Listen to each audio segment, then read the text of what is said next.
Joining me now is former JAG officer and U.S. Army combat veteran Margaret Donovan, also retired U.S. Navy Vice Admiral Robert Harward, who's served as a SEAL officer and is a former deputy commander of U.S. Central Command. He's also a member of the Iran Policy Project at the Jewish Institute for National Security of America. Margaret, you heard the president saying that the war could end right now, but that further airstrikes would mean Iran could never rebuild militarily. Where do you see things right now today? Sure. Well, first, I would want to say that the very early mission accomplished, we could end the war, that sounds quite familiar to a lot of Americans right now. I hate to say it, but I think that we have gotten ourselves into a scenario where we may need boots on the ground. And the reason I say that is because you can't launch an all-air campaign with just airstrikes without actually having a presence in country. So think about what we did. Even if you're not trying to go for regime change? Correct. Even if you're not trying, I don't think you can do it at all. I think that it's very disruptive to the country in general, because think about this, from the perspective of the civilian populace in country, they're just seeing buildings getting destroyed. And I have no doubt that CENTCOM is getting really good targets, and it looks like we are hitting the targets that we want, but we're also hitting targets that are creating serious civilian casualties. And so if you don't have boots on the ground actually monitoring what's going on in country, that can spiral out of control very quickly. And if you want to compare it to Iraq in 2003, where we saw an insurgency emerge, the scenario there is not even comparable to what we're dealing with here. Iraq is about half the size of Iran, and in 2003 Iraq, and later in 2014 when we went back to try to weed out the Islamic State, we had a multi-country coalition in country with us, fighting alongside us, and actual boots on the ground. We also had State Department resources, USAID, NGOs. We had groups there doing building, doing reconstruction. By contrast, right now on the ground in Iran, all there is destruction. And there is no functional government. We are making sure that there is no functional government to help people rebuild. And so that leaves civilians with the question of who is helping us? Who are the good guys here? Admiral, what do you think of that? I mean, there's the report that thousands more Marines and sailors are expected to deploy to the Middle East. How do you expect that they would be used? I got a little different slant on this, Anderson, but it's good to be here with you, Margaret. Let me first off recognize the Iranian people tonight. We've just kicked off Nowruz, which is their New Year's. That's just starting today in Iran, and this is that day of the year where everyone comes together, celebrates. It's one of those special days, and as we well know, no one's coming out and celebrating today because they're worried they're going to be murdered. And so that's part of what this is all about. And back to the point. With the introduction of those forces, it doesn't just mean they have to go to shore. It's another indicator of how committed the president to this and the additional options put on the table. And as you're right, you're seeing a lot of strikes on missile facilities, mines, infrastructure, and that. You're also seeing a lot of strikes against the leadership, the IRGC.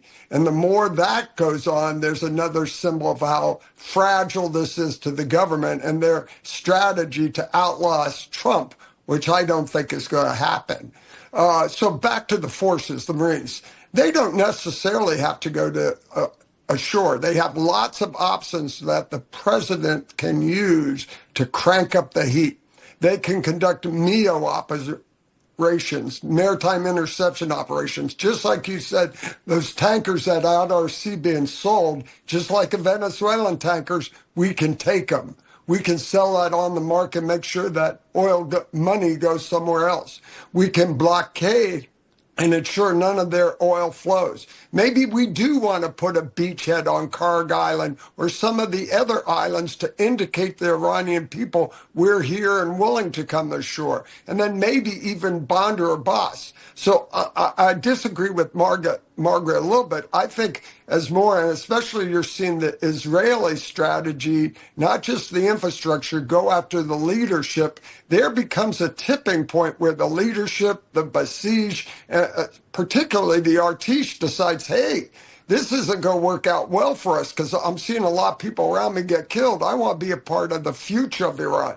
So I'm hoping that tipping point comes before we have to put heavy land forces or the option of heavy land forces ashore. So again, the president's definitely not showing his hand. I think he's part of the deception plan, but he's keeping all options open and he's demonstrating his commitment to the Iranian people. Margaret, the idea of regime change, though, which the admiral is talking about the government essentially falling, or the new people who are filling the slots of the people who have been assassinated, thinking, well, look, the future is not with the old regime; it's with something new. That requires the fact that, I mean, there are hundreds of thousands of Revolutionary Guard Corps members who are armed. There's the besieged militia members who are armed, all of whom have families to support, all of whom are invested in the corrupt regime, which owns businesses. They have tentacles in a lot of commercial operations. Yes. It's not just like, people who might just change sides. They are deeply ingrained and committed to this regime. Yes, I think that there are And by the way, things won't go well when their arms are taken away and their neighbors come to kill them, as many people would want to in Iran. Yeah, absolutely. I think that there's some real sort of like societal and structural protections against, a smooth regime change.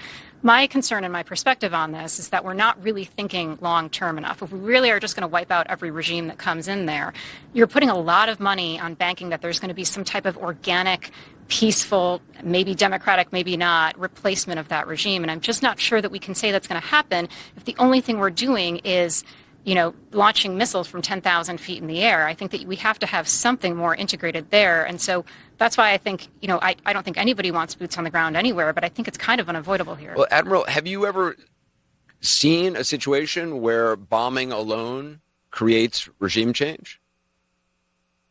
No, but I don't think we're just bombing alone. I think there's a lot more going on with that, especially if you look at the Israelis, their capabilities and their strategy.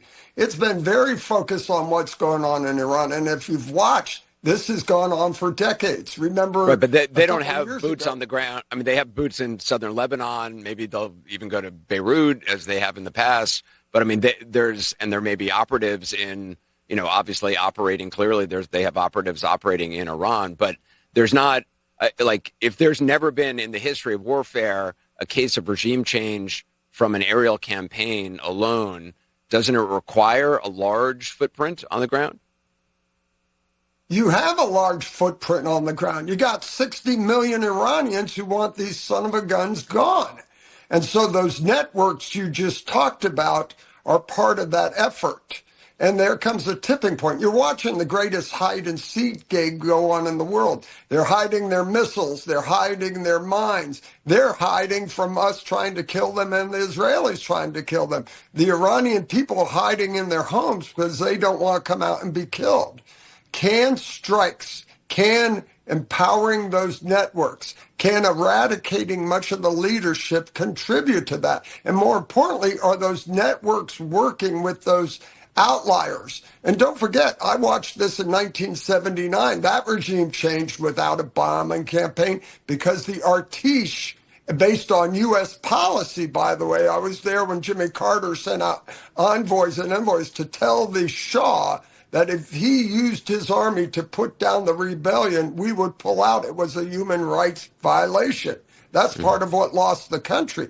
So if we can use those networks to undermine that confidence in the regime with the Artiche, with the police and others that they turn, then yes, you can achieve this with a bombing campaign linked to those other elements of targeting the leadership, supplying and enabling the opposition, and driving those elements to effect change. But your greatest enabler here is the Iranian people. And again, why this is not a good Nowruz. It could be their most historic Nowruz ever, because it's the last one where this regime is in power.